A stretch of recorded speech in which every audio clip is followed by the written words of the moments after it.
ಪ್ರತಿಭಟನೆಯಲ್ಲಿ ಪಕ್ಷದ ಎಲ್ಲ ಘಟಕದ ಅಧ್ಯಕ್ಷಗಳು, ಮಾಜಿ ಮಹಾನಗರ ಪಾಲಿಕೆ ಸದಸ್ಯರು, ಎಲ್ಲ ನಮ್ಮ ಮಹಿಳಾ ಮುಖಂಡರುಗಳು, ಮಹಿಳಾ ಅಧ್ಯಕ್ಷರು ಆದಿಯಾಗಿ ಎಲ್ಲ 28 ವಿಧಾನಸಭಾ ಕ್ಷೇತ್ರದ ಅಧ್ಯಕ್ಷಗಳು, ನಮ್ಮ ಪಾರ್ಲಿಮೆಂಟ್ ಕ್ಷೇತ್ರದ ಅಧ್ಯಕ್ಷಗಳು ಹಾಗೂ ವಿಶೇಷವಾಗಿ ಈ ಒಂದು ಪ್ರತಿಭಟನೆಗೆ ನಮ್ಮ ಮಾಧ್ಯಮದ ಸ್ನೇಹಿತರಿಗೆ ಮೊದಲನೇದಾಗಿ ನಾನು ಅವರಿಗೆ ಪಕ್ಷದ ವತಿಯಿಂದ ಸ್ವಾಗತವನ್ನ ಕೋರಿ, ಏನಿವತ್ತು ನಾವು ಈ ಒಂದು ಬೆಂಗಳೂರು ಮಹಾನಗರ ವತಿಯಿಂದ ಈ ಪ್ರತಿಭಟನೆ ಹಮ್ಮಿಕೊಂಡಿದ್ದೀರಿ. ಈ ಪ್ರತಿಭಟನೆಯ ಉದ್ದೇಶ, ಈ ರಾಜ್ಯ ಸರ್ಕಾರ ಬಂದು, ಕಾಂಗ್ರೆಸ್ ನೇತೃತ್ವದ ರಾಜ್ಯ ಸರ್ಕಾರ ಬಂದು 2 ವರ್ಷ ಪೂರೈಸಿದ್ದಾರೆ. 2 ವರ್ಷದಿಂದ ಬರೀ ಭ್ರಷ್ಟಾಚಾರದಲ್ಲಿ ಮುಳುಗೋಗಿದ್ದಾರೆ. ಬರೀ ಹೇಳಲಿಕ್ಕೆ ನಾವು ಜನರ ಪರ ಅಂತ ಹೇಳ್ತಾರೆ.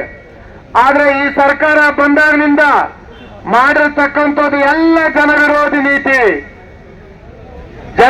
ನೀತಿ. ಮಾನ್ಯ ಮುಖ್ಯಮಂತ್ರಿಗಳು ಹೇಳ್ತಾರೆ, ಕಟ್ಟ ಕಡೆ ವ್ಯಕ್ತಿಗೆ ಅಧಿಕಾರ ಕೊಟ್ಟು ಬಿಡ್ತಾರೆ ಅಂತೇಳಿ. ನಾನು ಒಬ್ಬ ಹಿಂದುಳಿದ ನಾಯಕ ಅಂತೇಳಿ ಹೇಳ್ತಾರೆ.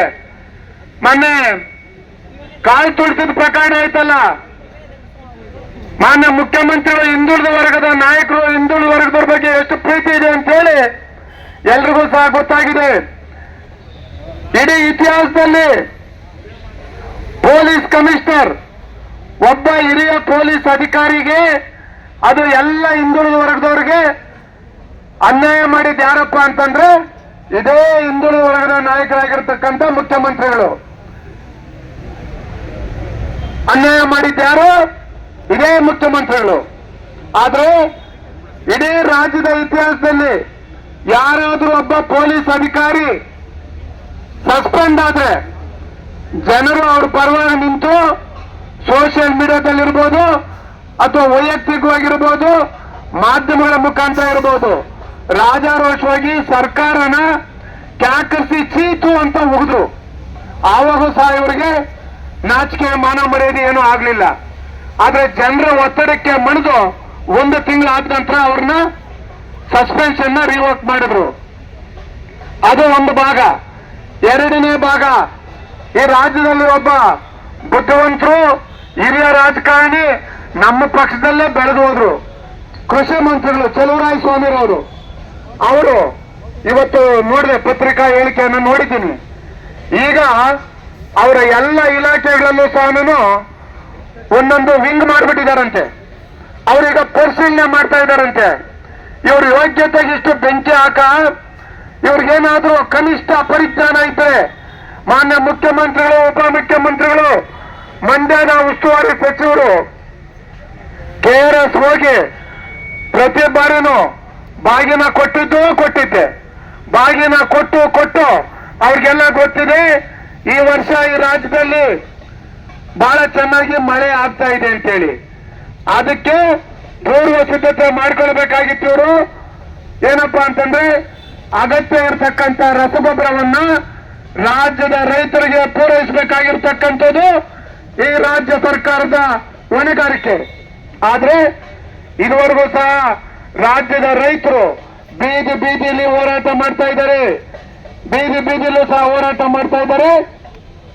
ಇದುವರೆಗೂ ರಸಗೊಬ್ಬರ ಪೂರೈಸಲಿಕ್ಕೆ ಈ ಸರ್ಕಾರಕ್ಕೆ ಆಗ್ಲಿಲ್ಲ. ಅದೇ ರೀತಿ ಇವತ್ತು ಬೋಸರಾಜ್ ಅವರು ಹೇಳಿದ್ದಾರೆ, ಏನು ಕೇಂದ್ರ ಸರ್ಕಾರದ ಮೇಲೆ ಪಟ್ಟು ತೋರಿಸ್ತಾರೆ. ಮಾತೆತ್ತದೆ ಈ ರಾಜ್ಯ ಸರ್ಕಾರಕ್ಕೆ ಗೊತ್ತಿರ್ತಕ್ಕಂಥದ್ದು ಒಂದೇ, ಏನಪ್ಪಾ, ಹಾಲಿನ ಬೆಲೆ ಜಾಸ್ತಿ ಆಯ್ತು, ನನ್ ಸಂಬಂಧ ಇಲ್ಲ ಕೇಂದ್ರ ಸರ್ಕಾರ. ಮೆಟ್ರೋ ಬೆಲೆ ಜಾಸ್ತಿ ಆಯ್ತು, ಕೇಂದ್ರ ಸರ್ಕಾರ.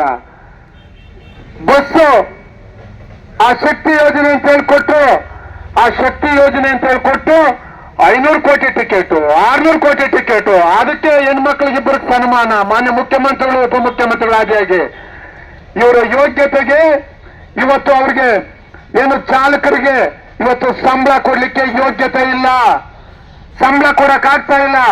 ಬೀದಿಯಲ್ಲಿ ಪಾಪ ಅವರು ಗೋಳಾಡ್ತಾ ಇದ್ದಾರೆ. ಅವ್ರ ನೆರವು ಯಾರು ಬರ್ತಾ ಇಲ್ಲ. ಅಂತ ಪರಿಸ್ಥಿತಿ ರಾಜ್ಯ ಸರ್ಕಾರ ಇವತ್ತು ಈ ರಾಜ್ಯದ ಜನರನ್ನ ತಂದೊಡ್ಡಿದೆ. ಇನ್ನು ವಿಶೇಷವಾಗಿ ಈ ರಾಜ್ಯದ, ಈ ದೇಶದ ಬೆನ್ನೆಲುಬು ರೈತರು ಅಂತ ಹೇಳ್ತೀರಿ.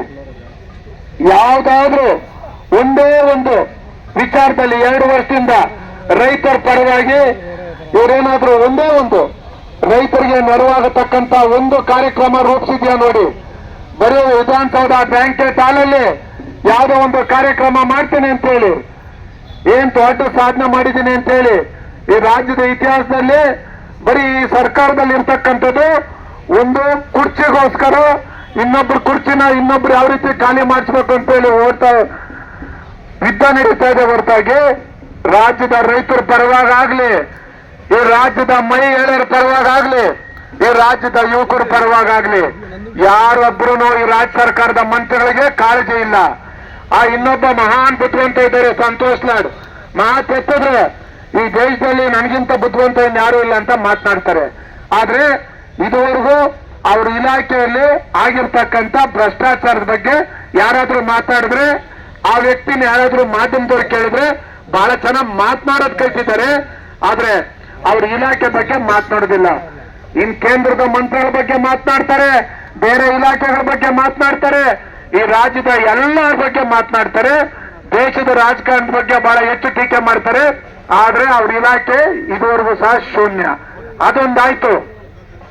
ವಿಶೇಷವಾಗಿ ಮಾಧ್ಯಮದ ಸ್ನೇಹಿತರು ತಾವೆಲ್ಲ ಗಮನಿಸ್ತಾ ಇದ್ದೀರಿ, ಬೆಂಗಳೂರು ಮಹಾನಗರದಲ್ಲಿ ಇಲ್ಲದೆ ಇರತಕ್ಕಂತ ಖಾತಾ ಅಂತ ಇದೆ, ಇಲ್ಲದೆ ಇರತಕ್ಕಂತ ಎ ಮತ್ತು ಬಿ ಅಂತ ಹೇಳಿ ರಾಜ್ಯದ ಒಬ್ಬ ಏನು ನಮ್ಮ ಉಪಮುಖ್ಯಮಂತ್ರಿಗಳು ಮುಖ್ಯಮಂತ್ರಿಗಳು ಆದಿಯಾಗಿ ವಿಶೇಷವಾಗಿ ಕಾನೂನು ಸಚಿವರು ಎಚ್ ಕೆ ಪಾಟೀಲ್ ಸಾಹೇಬರಿಗೆ ನಾನು ಕೇಳಲಿಕ್ಕೆ ಇಷ್ಟಪಡ್ತೀನಿ, ರಾಜ್ಯದ ಇತಿಹಾಸದಲ್ಲಿ ಯಾವುದೇ ಒಂದು ಖಾತಾ ಅಂತ ಇದೆ ಎ ಮತ್ತು ಬಿ ಅಂತ ಇಲ್ಲೇ ಇಲ್ಲ.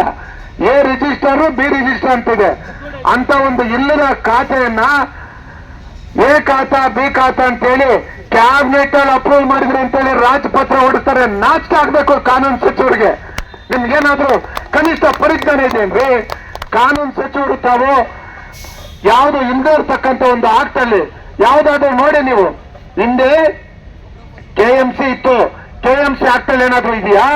BBMP ಆಕ್ಟ್ ಅಲ್ಲಿ ಏನಾದ್ರೂ ಇದೆಯಾ? ಈಗ ನೀವು ಗ್ರೇಟರ್ ಬೆಂಗಳೂರು ಅಂತ ಮಾಡ್ಕೊಂಡಿದ್ದೀರಿ, ಅದ್ರಲ್ಲಿ ಏನಾದ್ರೂ ಇದೆಯೇನ್ರಿ? ಇಲ್ಲದೆ ಇರ್ತಕ್ಕಂಥ ಕಾನೂನಲ್ಲಿ ಎ ಖಾತಾ ಬಿ ಖಾತಾ ಅಂತೇಳಿ ಹಿಂದೆ ಪೂಜೆ ದೇವೇಗೌಡರು ಸಾಹೇಬರು 13,800 ರೂಪಾಯಿ ಒಂದು 30 ಸೈಟ್ಗೆ ಬೆಟರ್ಮೆಂಟ್ ತಗೊಂತ ಇದ್ರು.